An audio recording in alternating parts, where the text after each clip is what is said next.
Hello, everyone, and welcome to Executive Speakers on Speakers, another special Zoomcast edition. I'm your host, Stephen Kirkpatrick, and I'm so excited to be celebrating holiday season with one of my favorite people in the whole world, Chris Bashinelli.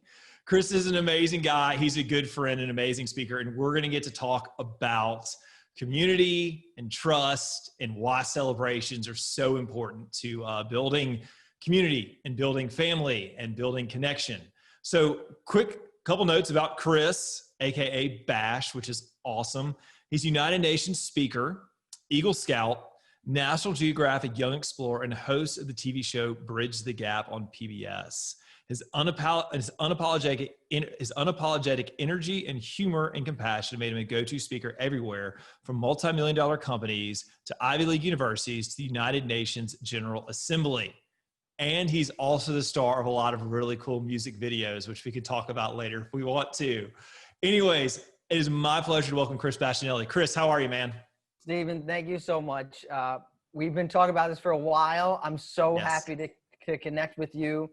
And executive speakers, Richard and Angela, they've been there for me through everything. They were one of the first people that I spoke with when I started speaking, which is now, it's gotta be a decade ago. And I just love executive, and I consider all of you to be part of your family. I'm part of your family. So thank you for having me, man. Man, that's awesome. That's like such a humble and just nice guy, Chris. You're such a nice guy. And I mean that. And that's a good thing. That is a good thing. Hey, so I've got a question for you, because you can totally capitalize on your last name and just be like, just call me Bash. Like, that's so cool. It's like, just call me Bash. So if when you're in the 4th grade, first day of school, and teachers were like, Chris Bashinelli, you just raise your hand and be like, just call me Bash. Like, did you do that? I would totally do that if I was you. I'd be like, just call me Bash. I think I probably got a Mr. Bashinelli when I was in trouble, and a Christopher a lot. But it's funny you said that, because like my friends from the block that I grew up with, I would say it kind of goes on a ladder, which is interesting. Like, if you first meet me, a lot of people will call me Bash. And then if you really get to know me, people will just call me Chris. Yeah. And then if you really, really get to know me, then it goes back up to Bash. So it's on a pendulum like that. That's weird. That's weird. There's kind of like, you start out one thing, it's like, oh, we're cool, we're buds. It's Bash, then it's Chris, then it's back up to Bash. But I have to say, Bash was not the original way that my name was spelled. It's B-A-S-H, right? Bashinelli, just like it sounds. Yeah. But actually, when I guess my great-great-grandfather came through Ellis Island, they looked at it and it was spelled B-A-S-C-I-A-N-E-L-L-I, I believe, Baschianelli. And they looked at it and they're like, that's not how you say Bashinelli. And so they just changed the spelling, which works good for my branding, but it's not real. But there are multiple Bashes. You know, I have 2 sisters, and you know, my dad was Bash, so there are a lot of Bashes. I'm not the first Bash, and I don't know if I'll be the last. Well, and that was my next question. Just like, so if someone called, called when you were younger, it's like, hey, is Bash there? It's like, get a little more than that. You know, a little more than that or something. Well, my sister's much more outgoing than I am. So in the neighborhood, I'll be like, I'm known as Sarah's brother. So people, how's your sister? Oh, and how are you? But it's always, how's your sister first? You know, I'm second on everyone's mind. Yeah, that's crazy. Hey, so I want to chat a little bit. I mean, since, Thanksgiving's coming up and we got, a bunch of awesome holidays coming up. So you grew up in a pretty unique neighborhood and situation in Brooklyn, where your friends had about, 13 nationalities kind of represented between them, kind of your close group of friends. And you talk about growing up on the stoop. So I want to hear about just some of the cool celebrations and holidays you got to experience with some of those other nationalities. What was one of the craziest, coolest things? You're like, oh, this is so awesome. They celebrate this. Oh, wow. You're starting right out of the gate with a slam dunk question. It was a very unique block that I grew up in, because not all areas of Brooklyn are exactly like my block where I grew up in Bay Ridge, Brooklyn. But the block that I grew up on, we had people from all different socioeconomic backgrounds, Stephen. Rich, poor, probably like right at the poverty line, some above it, some pretty wealthy. My friend's dad was a major vice president for Cushman and Wakefield, JP Morgan Chase. My other friend's dad was a marine biologist. My mom was a school teacher. So we came from many, many different backgrounds. And I would say much more so than any particular holiday, Stephen, it was almost as if like every day was a holiday, every day was a celebration. What that doesn't mean that every celebration was positive. That doesn't mean that every celebration only had good things happening. Yet, unfortunate things come up in everyone's life. No matter what age you are, people lose parents, people get sick. But what the block gave us in particular was a space to build relationships. You know, in a lot of psychology textbooks, they'll talk about how friendships are built, how relationships are built. Friendships in particular, like when you're really young, are because of the physical location where you are living. You are generally friends with people in your location.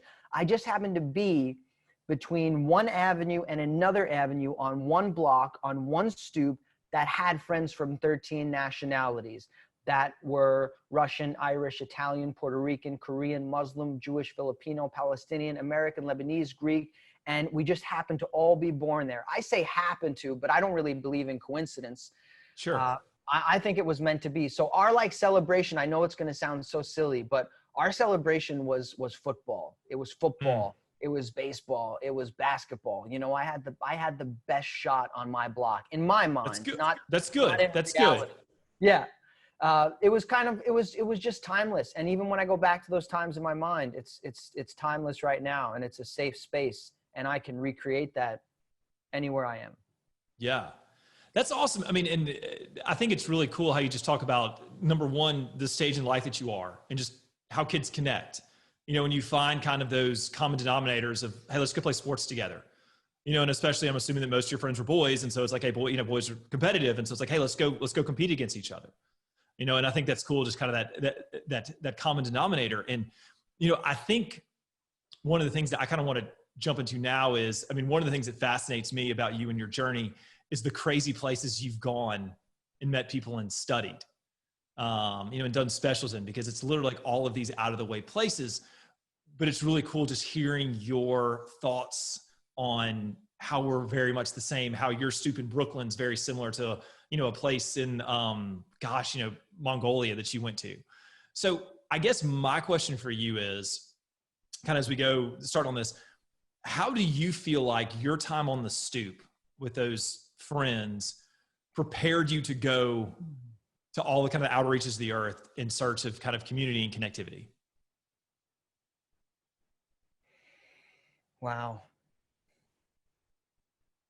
Do we need to like take a commercial break or something and let you funny. think? No. Just so you know, I pause and I breathe and I close my eyes. It's mostly for dramatic effect, but I'm just trying to buy some time, look for an answer. Listen, it's okay if I stump you with my questions. Like, they're like, wow, that's the most profound thing ever. I'm just gonna let that sit because it's so amazing. I really am letting it sink in because I want to give you a real answer. I appreciate that.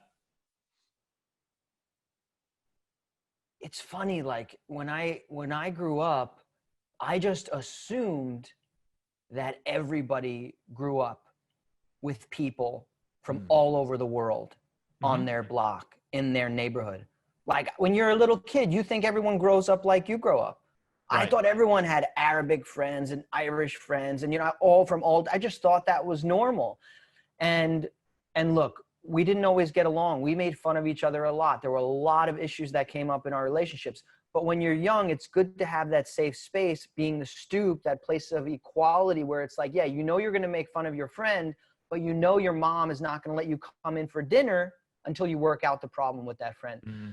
So with that, I really believe empowered me to do, especially on my travels with National Geographic, is to do my best to step into places, with an open mind and really try not to look at people based on nationality or heritage or any other, you use that word, you know, common denominator, other than they're just a human being. And yeah, there are differences. We speak different languages, we eat different foods. Like you mentioned, we have different cultural practices, we celebrate different holidays. But at the end of the day, we're all the same. Right.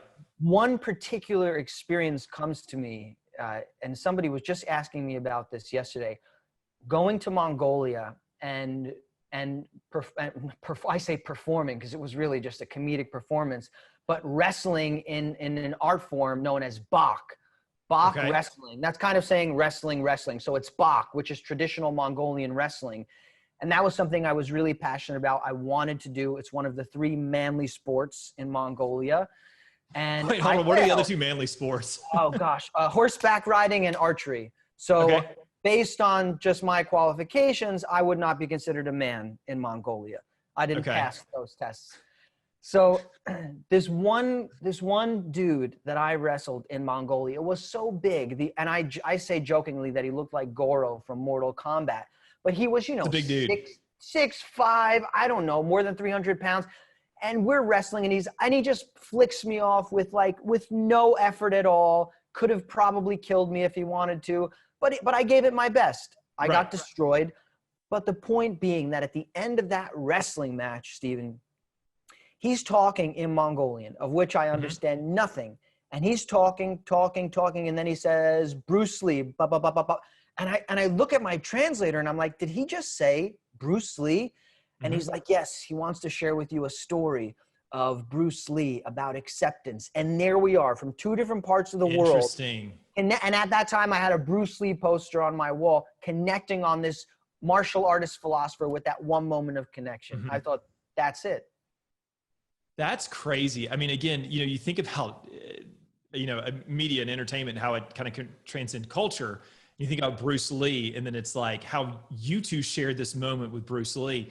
Now, I'm going to actually cheat a little bit here. You and I have had a lot of conversations before, but I want to talk about our sumo friend, Yama, who you sumo wrestled against. And for those, most of our listeners don't know, but Yama was, grand sumo champion, 300 plus pound man who, Chris got to spend some time with and wrestled. And Yama was a big Britney Spears fan, which was hilarious to me whenever I found out. But it's like, again, you have this random connectivity between Chris and a sumo wrestler being Britney Spears. But again, it's like you saw humanity and you were able to connect over that. We saw humanity and we felt humanity, because when Yama goes into that high octave, going into Britney Spears and then into a full-on sing-along with Cyndi Lauper and the Carpenters, you immediately, you drop the lens of this is a sumo wrestler and you adopt the lens of this is a human being. And that's what we're trying to do in all areas of our life. Yeah. So let me ask you a question. And this is going to kind of set up where I want to go with this a little bit. And you can take a breath and pause. All right. You can pause as long as you want to on this. And I'm not going to hold you to this because this is a big question. How do you, Chris Bashinelli, define community?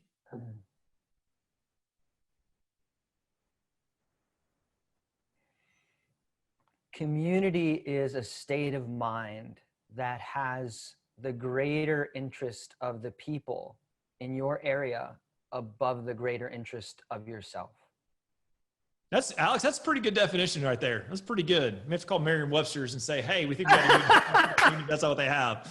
So I say that very clearly, though, because I think state of mind is really important right now, because I was just speaking with a friend and client of mine, a major company, global company, and they said, we're really struggling because Thanksgiving is coming up.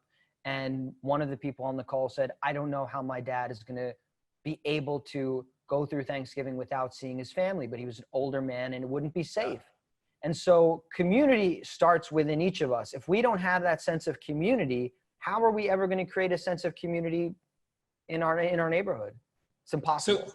So let me ask you this. Do you think that sense of community, that understanding of community, is it inherent or is it learned? Is it inherent in each of us that we desire that, or is it something that is learned through growing up and being around people? Oh, man. My personal feeling, I almost feel it's inherited, and I feel it's inherent as something we're born with. I believe, I'm totally going off on a stretch here, but I believe that there are stories of people born or left in the wild as young children, and they grow up not by themselves. They grow up with like a wolf pack, or they grow up with animals. That's an extreme stretch. My point being that I do feel, and I think a lot of us are feeling it now with so much physical isolation, that there is an inherent need in us to connect with other human beings. And I think part of that is physical. And then I think, like you said, as we grow up, depending on where we grow up, if it's in Germantown, Tennessee, or Abu Dhabi, or Brooklyn, our understanding of community and how we go about connecting with each other is going to look and feel different. But the need it's filling is all the same. Yeah. Yeah, that's cool. I mean, that's really cool. And especially, again, coming from you, who's seen so much of the world and experienced so many people, just that it's like, hey, like I can see, I can see a connecting line in between Mongolia and Abu Dhabi and Germantown and Brooklyn, of how it's like, hey, I mean, like this is, again, this is a universal characteristic. And I'm gonna kind of put words in your mouth and let you respond to this, but I think that taking that universal thread and people understanding that everyone has that is a way to kind of people having greater acceptance and building better communities. Would you agree or disagree with that statement? There's a lot there, but I certainly agree.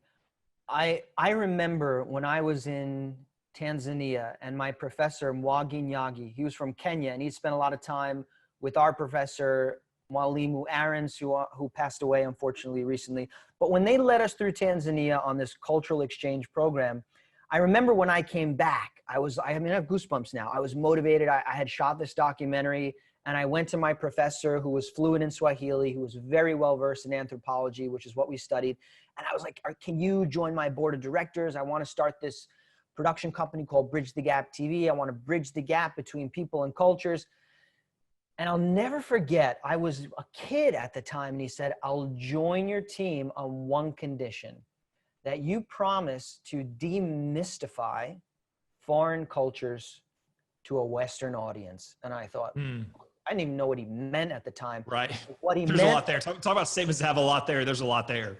There's, if you look at like olden days in a lot of media that we would see places around the world in different, like, let's just take Africa, Sure. For example, magazine covers from 60 years ago, 100 years ago, you have, the woman with the many braces around her neck with the, with the long neck, but there's not, that's just one example, the long earrings. There are many, whatever image we saw, it generally, this is just my opinion, generally tended to produce a feeling of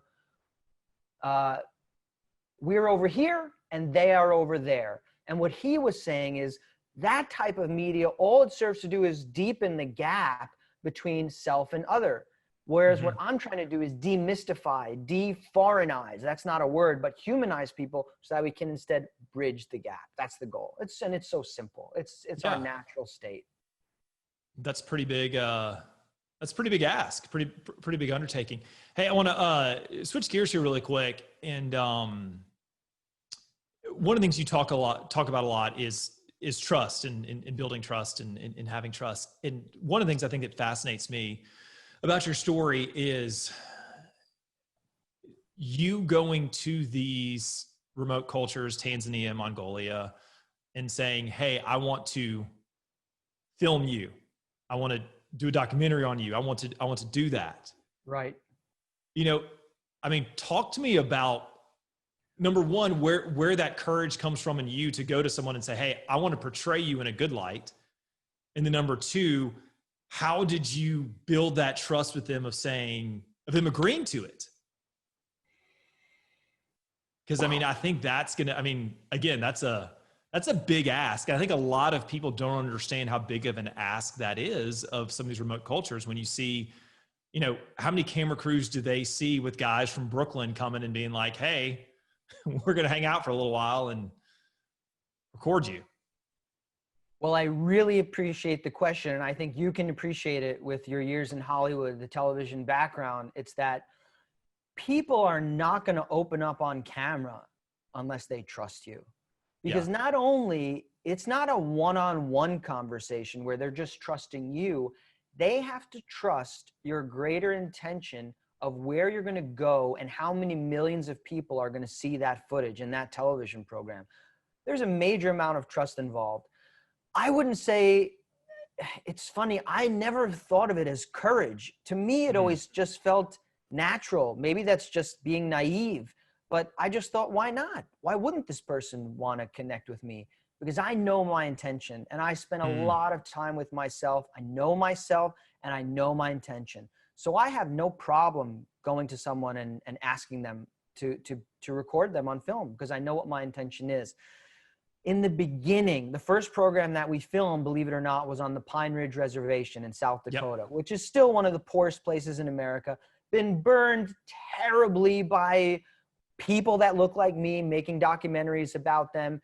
And we partnered, very thankfully, with Dr. Jane Goodall and the Jane Goodall Institute, in particular her Roots and Shoots program, which is the youth arm of the nonprofit organization for which she's the executive director. Now, when we went there, I was researching for months, Stephen, where can I film? Where can I film? And for me, I had just come back from Africa. I wanted to go back there because I'd already lined up characters. I'm like, now we can do it with high production value. And every single person that I spoke with said, you want to walk in other people's shoes. You're going to make a program where people are living in poverty. It's not about poverty, but people that are living in poverty. There's a lot of poverty in America. Why don't you start in America? So through a lot of hard work and research, we found a grant to support us on the Pine Ridge Reservation. We were funded by Vision Maker Media, which is a subset of Corporation for Public Broadcasting. And that is the documentary I'm most proud of, because we went in there with the intention of, we are going to film trying to reach people that are watching mindless reality TV on MTV and Bravo and all these other channels. We're going to try to reach them on PBS. That's our goal. The way that we build trust, to answer your question, twofold. One, a lot of legwork up front. I spent hours on the phone, Stephen, with fixers, with people we were thinking about interviewing, and they asked me a lot of questions about what my intentions were. They said, well, you're going to come here, read this book. You're going to come here, talk to this person, talk to that person. We went in with the support of nonprofit organizations. We had a foot on the ground. That's the first part. But the other part, which is really the hard work for each of us personally in our business and in our lives, is that I really had to work on myself and look at what are my intentions with making this. Because when you are the center of a documentary, when you're the presenter, when you're the host of a podcast, when you're the face of whatever it is, you got to be really clear of what your intention is. And so I knew that, yes, it was serving me making the documentary, but I had to make sure that my intention lined up with serving the community, telling a positive story for the community. And people felt that. And I believe that is why they opened up on film, some of whom I only had met for an hour before we press record. And that was a gift. That's pretty cool. I mean, and that's so it's still available on Amazon and Amazon Prime, I think. And for those of you who haven't heard of it or haven't seen it, it's a fascinating story. I haven't seen the whole thing, but I've seen clips of it. Just again, a really well done documentary. And I think one of Chris' gifts as a storyteller and guy who goes around and does these things is people do open up and trust him. But I think one of the things, Chris, that I hear from you, in I'll please respond to this and go wherever you want to with it, but you feel like if your intentions are good, that's going to show to people. So if your heart's in the right place and you feel like you're there to elevate them to a place of them looking good, that's going to come through and that trust is going to be built. I believe that 1,000,000%. I think that infants can feel trust. I think animals can feel trust. I think we each feel trust. It takes trust when somebody is hanging from a fire escape, from a burning building, to put their hand out and let a fireman, firewoman save them. That takes trust. They trust the person's intention. It takes trust for us to open up on film. And unfortunately, we live in a society that loves nothing more. They love building people up, but unfortunately, American media generally, the only thing they love more than building people up is tearing them down. And that's why when we can work on ourselves and make sure our intentions are altruistic to the best of our abilities, I think that is sensed, and people will feel it. And if you think about it, the people who we trust the most, I believe, are the people that we open up to the most, And I'm going to go one step further, and I think are the people that are most successful in their lives, in their business lives, in their personal lives, in all areas of their lives. People that we trust.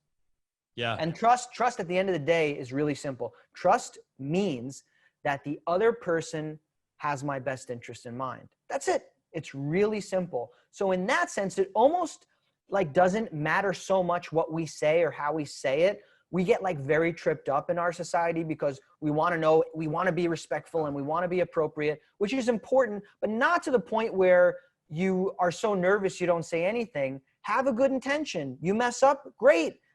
Be willing to apologize and allow the relationship to get deeper. I think it's a really good point. And again, because I think a lot of people just in our society, we're talking about obviously American society, Western society right now, people are so scared to say the wrong thing. But I think from what I hear you say, it's not about what you say, it's just about where you're coming from. If you're coming from a good place, then it's not going to be such a bad deal. Totally. And work through it. Exactly. We can work through it. That's the word. We can work through it. And it's not that it doesn't matter what we say. It matters what we say. And that's probably poor choice of words. Well, no. But I know what was good there, Chris. My bad. Exactly. No, and I know what you meant. But yeah, on the extreme level, if our intentions are super, super clear within us, then it almost doesn't matter what we say. Of course, we have to do our best to be respectful, to use the right language, but the real work is on a much deeper level than that. You know, George Carlin, who is one of my guiding lights professionally, he talked about the importance of making sure our intentions were correct. He once said something along the lines of, the words have no inherent meaning. The words have no inherent meaning. It's the intention behind the words. And that's why I can get in front of a group of people in Tanzania on my first trip there and ask everyone in the audience for cold, wet underwear, when in fact, I didn't know that by saying chupi instead of chupa, I was asking for cold, wet underwear instead of a cold bottle of water. But people understood and they were forgiving and I apologized and they liked me and we had a relationship as a result of that. So the moral of the story is, you tripping over yourself sure gave you a good story to laugh about a couple days later. Know the language. Like, hey, remember the guy from America when he asked for cold wet underwear? Like, know remember the him? difference between underwear and water bottle. That would be my recommendation to everyone. Oh, that's really, really funny, man. That's awesome, Chris. There's, like I said, there's some deep thoughts and really, really good reflection. And that's cool. So, hey, we're about out of time, but we're going to have a little fun. I'm bringing back, for all my listeners, we're bringing back my favorite segment of the show, 3 random questions. So here's what 3 random questions is, Chris. I'm going to ask you 3 random questions, and we're going to see how smart you are. Okay? Oh, gosh. They all have a theme. The 3 random questions always have a theme, and the theme is Chris Bashinelli's life. Okay, so we're asking 3 questions about your life, things you should know, and we'll go from there. All right, so here's the cool thing, all right? If you get it right, you get a ding. If you get it wrong, you get buzzed, okay? Okay, yes, sir. Intrinsic motivation is what we got. All right, you ready to roll? Yes, sir. All right, Thanksgiving's coming up. By a recent survey that went out, and this is multiple choice, what is the most popular Thanksgiving side dish in the state of New York? What is the most popular Thanksgiving side dish in the state of New York? You cannot Google it. I see you looking down. You cannot Google it, Chris. I thought it's a multiple choice. Yeah, it is. I'm about to give it to you. You can't Google it though. All right. Okay. Is it A, mashed potatoes, B, cranberry sauce, C, stuffing, or D, squash casserole? Ha! Squash casserole. Are you kidding me? No way. It's definitely C, stuffing. Very good, Chris. 1 for 1. For those of you listening in the South, stuffing is what people in the North refer to as dressing. So. What? That's what you call it? Yeah, we call it dressing down here. Interesting. That's stuffing. Yeah. It's dressing. There you go. All right. All right. Number 2. All right. So you were in the Sopranos. Okay. So this is a Sopranos trivia question. What, multiple choice again. What was the name of the racehorse that Tony owned? What was the name of the racehorse that Tony owned? Was it A, Pai O Mai, B, my mistress's son, C, sleep house clown, or D, light light? A, Pai Oh My. Very good, Chris. That was an easy one, man. Very good. I'm impressed, man. Hey, it's only because I recently saw it. I recently saw it. That's the only way I know the answer. Hey, so I'm going to tell you, that's a little pressure on you. So in the history of my podcast, Zoomcast, I've only had one person get 3 out of 3. All right. So, you're in rarefied air right now. Number 3, for all the marbles. What is your favorite Macy's Thanksgiving Day Parade balloon? Mine? Yeah. That's an opinion. That's not a wrong or right question. There's a right and wrong answer here, Chris. Is this one not a multiple choice? It's just, I'm just asking, what's your favorite Macy's Thanksgiving Day balloon? I want to see how well you know yourself. Did I answer that publicly somewhere? No, but I know. I know.